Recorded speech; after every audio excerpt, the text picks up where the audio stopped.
everybody. Hello. Today I'm going to talk to you about an exciting subject, and that subject is 7 reasons why you may not be the right choice. You might not be the right agent for EXP as an agent or a team leader. But first of all, I want to introduce you to somebody that's not new in my life, but has made a positive influence in my life, and that's my office manager. His name is Cliff Saraday. Cliff. Hello. And he's from Milwaukee, Wisconsin. No wonder he moved south, right? So he's been here, and he knows this. He's been in real estate with another company when he was in Wisconsin, and he's just done an amazing job with me and my team. And I wanted you to meet him, and I wanted him to have a chance to talk because he's worked with agents over the years, and he has a good perspective of what agents like, what they don't like. So 7 reasons why EXP may not be the right choice for you as an agent or a team leader is the first reason I want to talk about is actually money. Believe it or not, people leave almost any real estate company because of money. Yeah. They're not making the kind of money they thought they should make. And that's there's a huge failure rate in our industry. I've forgotten, actually, I was listening to a video that Tom Ferry did, and the attrition of people getting in and out of this business 5 years later, 85% of the people that got their license are not even in the business anymore. Right. And I think it has to do with a lot of it being skewed because of a lot of people being part-time. Mm-hmm. And I preach to any new agent coming in, you get out of real estate what you put into it. So if you're working full-time, you'll make full-time money and you'll see those results. So. Yeah, that's the truth. You know, the numbers that Tom Ferry gave, I'm blaming these on him. He said that by last year in October, 73% of all the homes that were sold by 25% of the agents that were out there. But the first quarter of this year, that it almost went 51% of the homes sold were only sold by 10% of the agents. So the best agents are doing well, and then there's the rest. Yep. So that's a big decision when you go it, whether you should go it alone or whether you should be on a team. But the number one reason anybody leaves any company is they're not hitting their goals on money. The second reason I put in there is this: they have the wrong expectations were set about EXP in the first place. You know, I think there was a lot of agents that got real excited.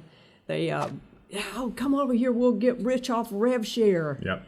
And they jumped over, and that rev share didn't happen the way they thought it was going to happen. Mm-hmm. And I think they fizzled. When we talk about, obviously, real estate comes first, and right. The benefits of a company, those are just, extra bonuses. So I think when we speak about EXP, I think when we're in a meeting with a new agent, we kind of push that forward. So we set those expectations that anything that comes extra is just, a little extra money in your pocket. It's icing on the cake. Yep. That's what I'm thinking.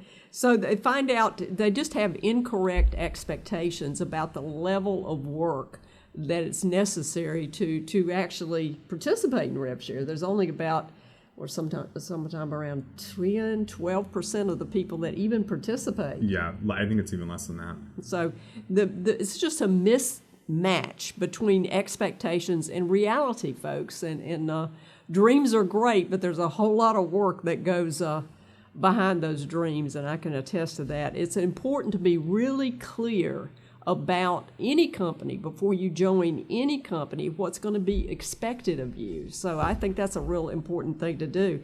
Number 3, the reason EXP might not be a good fit for you is you think, I'll make more money elsewhere. And agents leave real estate companies every day of every year because they think the grass is greener on the other side and at a different brokerage, and they think it's their broker's fault that they're not succeeding. Mm-hmm. So, I think I can speak to that too. Coming from a traditional brokerage model, we've seen agents come and go, again, blaming it on their broker or their broker in charge. But again, what you're putting into it, you're an independent agent when it comes down to it. So whatever you are investing in yourself, you'll get that back. Oh, that's the truth. One of the things that I noticed about, of course, I had a team by the time I joined EXP, people are able to run their teams with less company constraints at this company, and I honestly feel like it's probably the best plan for a team leader to look at this model. But the fact is, no brokerage is perfect, guys. We're always wanting to learn and to grow and to better ourselves, and I think EXP is no exception to that. So what I realized is I could never offer my agents as much as the EXP platform could offer me as a team leader, but also as my agents underneath me, they could actually excel over me. They could actually outdo me. They can't do that at a regular indie brokerage. So I think that's a big thing. So I think the number 4 reason we're on now is they're just overwhelmed. They become overwhelmed, let me get to the right one, with starting a new brokerage. I mean, that's difficult. Yeah. You know, it's like starting anything new. Right. I'm just moving into a new townhouse. It's difficult. It's different, yeah.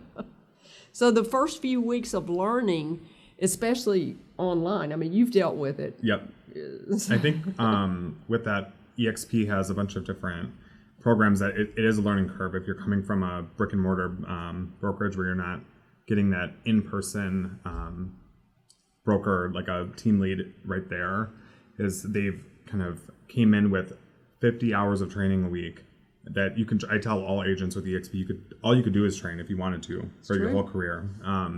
So I think understanding the programs is going after those trainings, plugging yourself in, and then, it doesn't seem so overwhelming after, a little bit. Yeah, but change is hard. So a lot of people give up before they've ever even learned the system.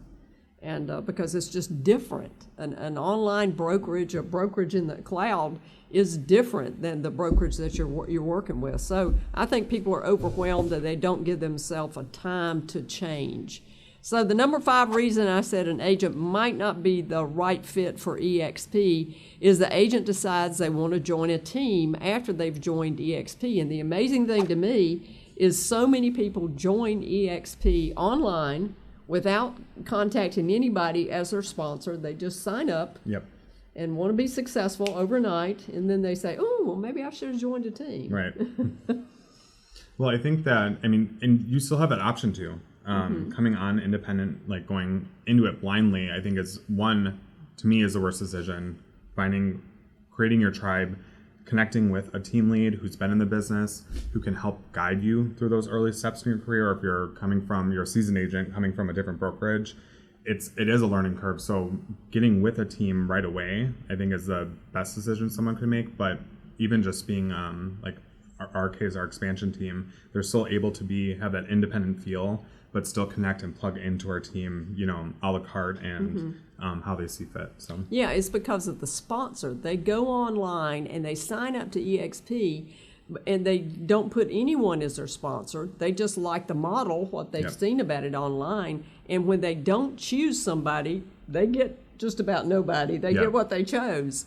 So I think taking the time to decide, really look into it deeper, and as if you would go any company. I tell any new agent, you need to interview with at least 3 or 4 firms to find out what's there and to find out where you fit best. And that has a lot to do with your personality, your sponsor, the broker you'll be working with if you go to a more traditional company.